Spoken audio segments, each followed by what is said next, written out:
Have you ever felt completely and utterly invisible in your own family? Before you witness this quiet, overlooked daughter unleash a storm of perfectly documented ice-cold revenge, make sure you're subscribed and have notifications turned on. The Kessler family is about to learn that the quietest person in the room is always the most dangerous. I woke up on Thanksgiving morning to the sound of silence, a deep, hollow silence that was utterly wrong. In the Kessler family house, our 5-bedroom monument to suburban aspiration, Thanksgiving was a symphony of chaos. The aroma of roasting turkey, the blare of the Macy's parade on TV, the bickering of my siblings. But today, there was nothing. The house was cold, empty. All the cars were gone. My parents, my 2 brothers, my sister vanished. My phone screen was a blank desert. No messages, no missed calls. Then I tried to call them. My mother's contact deleted. My father's deleted. My siblings all gone.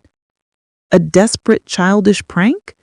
No, this was too clean, too deliberate. My brother Rhett had borrowed my phone the night before. "My phone's dead," he'd said. "Can I check the score?" He deleted the contacts, but he wasn't smart enough to block the numbers. I knew my Uncle Dean's by heart. "Krista?" he answered, his voice too cheerful. "You're, still home?" In the background, I heard it.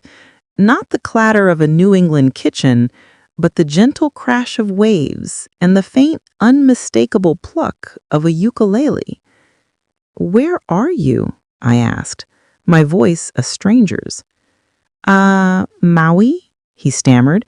"Your parents wanted a big surprise for their anniversary. They figured you were busy with work. They didn't want you to worry about the expense." The expense. The expense for a luxury vacation they were taking with the money I'd been pouring into this house for 6 years. Before I could respond, I heard my sister Sloane's voice in the background, sharp and annoyed. "God, are you talking to her? I thought the plan was just to leave her behind."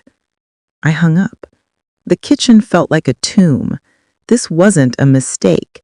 This was a meticulously planned, malicious act of financial exclusion. They had snuck out in the night, leaving me behind to pay for the house they were no longer in, so they could vacation on my dime. The tears I expected never came. Instead, a chilling, crystalline clarity washed over me. 6 years of being the responsible one. 6 years of my $2,000 a month contribution covering the bulk of the mortgage while my siblings lived rent-free. 6 years of my paychecks disappearing into their comfort. $144,000. Gone. They thought they had left me trapped. They had no idea they just set me free. I didn't scream. I didn't cry. I walked to my office, opened a 3-inch binder heavy with 6 years of receipts, bank statements, and warranties, and I began to make a plan. They had left me behind, but they had left me in the house I paid for, with the utilities I managed, surrounded by the high-end appliances I had bought. They had made a catastrophic miscalculation. The moving truck arrived the next morning. It cost me triple the normal rate for a holiday weekend. Worth every penny. "Let's start in the living room," I told the foreman, my binder of evidence tucked under my arm like a weapon. I pointed to the 80-inch 4K TV on the wall. "That comes down first. It was my bonus from last March." I moved through the house like a general, directing the reclamation of my assets. The front-loading washer and dryer my sister had demanded, the 4-door smart fridge I bought during a heat wave, the $900 espresso machine my brothers used every morning without ever buying a single bag of coffee. the high-speed mesh Wi-Fi system. Room by room, the house was stripped of every single item I had paid for. This wasn't an emotional rampage. This was inventory management. By evening, the house was a hollow shell of what it once was. Before I left, I made a series of calls to the power company, the water company, the internet provider. I calmly canceled every utility account registered in my name. Service to be disconnected within 48 hours.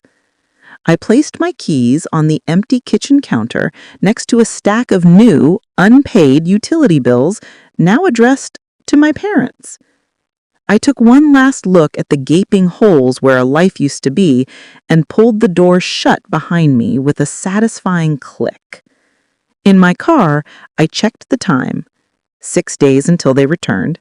6 days until they walked into a cold, dark, empty house and discovered what responsibility actually costs.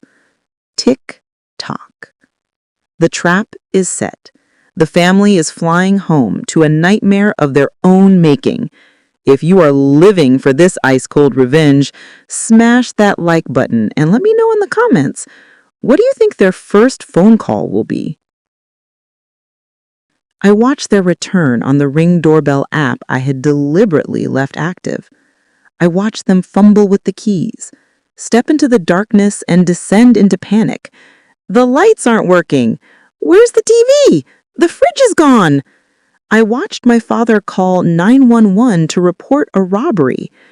And then I watched the moment my brother accessed the Ring footage and saw my face calmly directing the movers.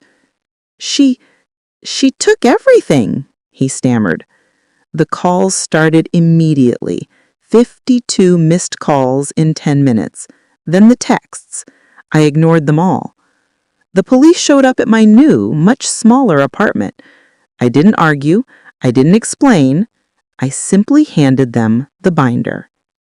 "Everything appears to be in your name, Miss Kessler," the officer said, a flicker of understanding in his eyes as he flipped through pages of receipts and bank statements. He handed the binder back. "Do you want us to file a harassment report on your behalf?" "No," I said. "That won't be necessary." The consequences for them were a slow, beautiful cascade of failure. Their house, which they couldn't afford without my contribution, was foreclosed on within 3 months. They were forced into a cramped 2-bedroom rental. My sister had to drop out of her expensive private college. My father had to get a real job for the first time in 15 years. My mother started selling her jewelry on Facebook Marketplace. They sued me in small claims court. I didn't hire a lawyer. I just brought the binder. The judge dismissed the case as frivolous and warned my father about perjury. 4 months ago, I woke up abandoned. Now I sit on the balcony of my own apartment, in a silence that is earned, peaceful, and mine. My brother recently messaged me on LinkedIn asking for a job reference. I blocked him without a reply. They thought quiet meant weak. They thought responsible meant exploitable. They learned, the hard way, that the person who pays the bills is the one who holds all the power. And when you leave that person behind, they take the entire world you built with them. They say revenge is a dish best served cold. In this case, it was served with receipts, a moving truck, and disconnected utilities. What do you think is the ultimate form of justice? Share your thoughts in the comments below. And if you believe in the power of quiet strength, subscribe for more stories where the underestimated always win.